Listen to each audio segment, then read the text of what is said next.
My name is Christopher Penn, co-founder of Trust Insights and teacher of the masterclass on artificial intelligence in March, hosted by Technocompétences.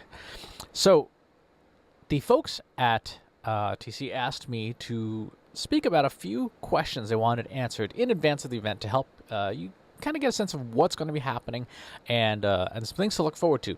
So let's go through these. Question 1, what's the number one skill you need to get started on AI and marketing? All artificial intelligence, all machine learning, is predicated on having data to train machines on. The very definition of machine learning is that machines learn from us, from our data.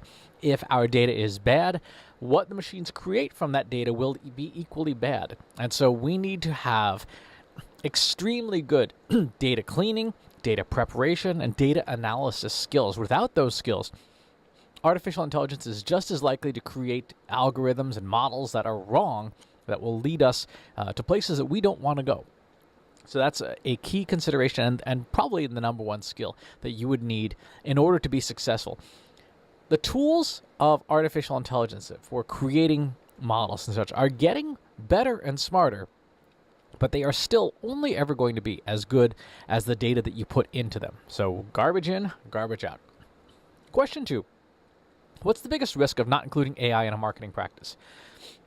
Fundamentally, artificial intelligence offers three key benefits: acceleration, accuracy, and automation, which it can put more colloquially as better, faster, cheaper. If we are being tasked with those outcomes, make our marketing better, make our marketing faster, make our marketing more cost efficient or more effective, more bang for the buck, as it were, then not using artificial intelligence would put us at a significant competitive disadvantage to any competitor that is using artificial intelligence, that is finding those cost efficiencies or getting to the result faster or getting to better results. So that is by far the main reason to do that, is to either be equal and peers with your competitors, or if your competitors are not using artificial intelligence, to leapfrog ahead of them. Question 3. What's the biggest consideration when starting to include AI in a marketing practice? Back to data. What data do you have? And does it answer the questions that you're trying to answer?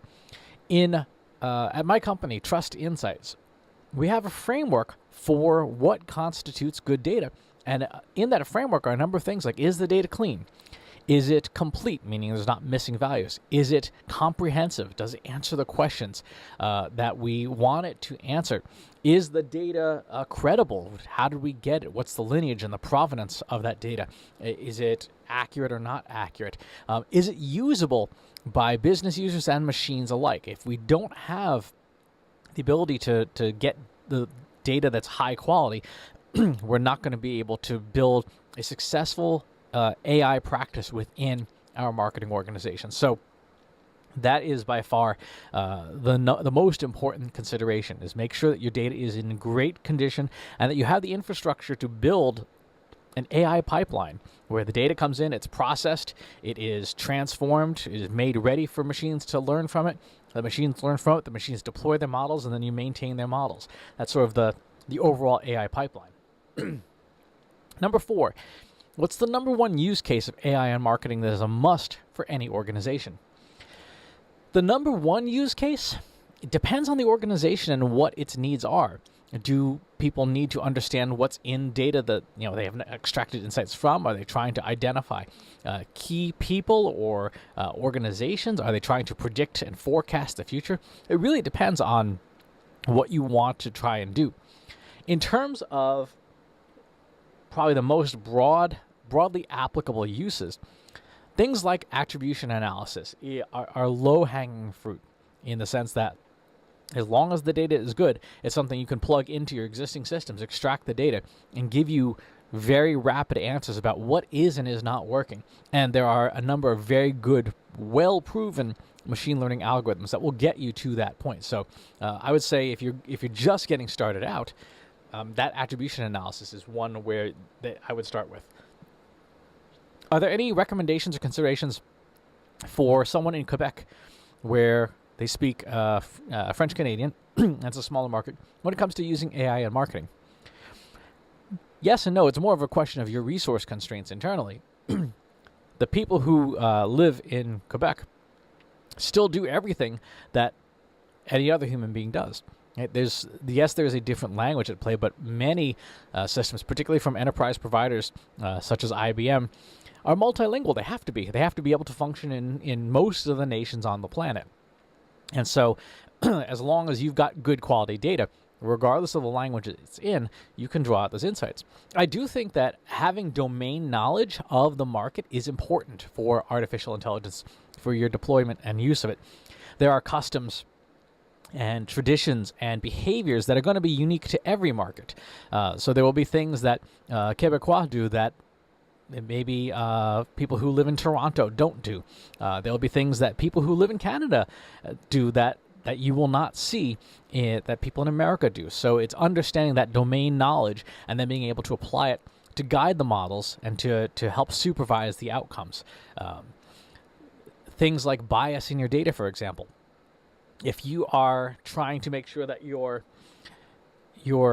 marketing content performs equally well for Anglophones and Francophones, you'll want to look for that bias in the data that you feed the AI first before you just deploy a model willy-nilly. So that's an important consideration. What would one success story be of the implementation of AI in a marketing practice? We've deployed it for a number of customers. Predictive and forecasting are where we see the greatest gains, where we give a company, for example, forecasted SEO data. Here's when people are going to be searching for things in your market or in your company, and align your content marketing in your calendar, and you'll see that increase. For one company, we did that forecast, and they saw a 52% increase in organic search traffic, which was their highest converting channel already. So it was a massive success that was relatively quick to bring to market. So certainly something that's based on forecasting with good quality data is a great way to show an early success with AI. For small businesses, what is the value of implementing AI in their marketing practice? For small businesses, and by small, I'm saying 10 employees or less, AI will creep into your business practices through the vendors you already have. For example, in Google Analytics, if you look in the upper right-hand corner of the screen, there's this little button called Insights. It's got a little blue swirl on it. At least I think it's Insights. It might be Intelligence. Click on that, and Google Analytics is telling you, hey, our machine learning software picked up some anomalies that you might want to go check out. Visits to this page were up a certain amount, or conversions to this page were down a certain amount. Go check out why. And so for most small businesses, it's a question of just using progressive vendors who are putting AI into their software and tools to make sure that you get the benefits of AI, especially if it's not a core competency, especially if your business is a coffee shop, right? You're probably not using artificial intelligence in the core business itself of making coffee. You're using it to market, and therefore relying on a vendor to provide AI to you is the best way to go. What's your best advice for starting small? Start small. It's like any other system. Pick a problem that you know that you can solve. Ideally, a problem that you've solved before that you can see, do we see substantial increased benefits? So for content planning, for example, if you know generally what content you want to plan for, you would use predictive analytics to bring more granularity to it. But at the end of the day, you'll look at it and say, yep, this is exactly what we would have done, just with more specifics, with more accuracy, with more automation. So it gets us to the outcomes we care about that are better and faster. Pick something that you have the ability to analyze the data for, that you have the software and the tools and the people to be able to process. So pick something and go for those. It's like any enterprise IT deployment. Pick something you can win at. Pick something that you can get an early victory to demonstrate the value, not of the technology, but of your ability to implement the technology successfully. I look forward to visiting for the masterclass in artificial intelligence on March 26th. I'll see you there.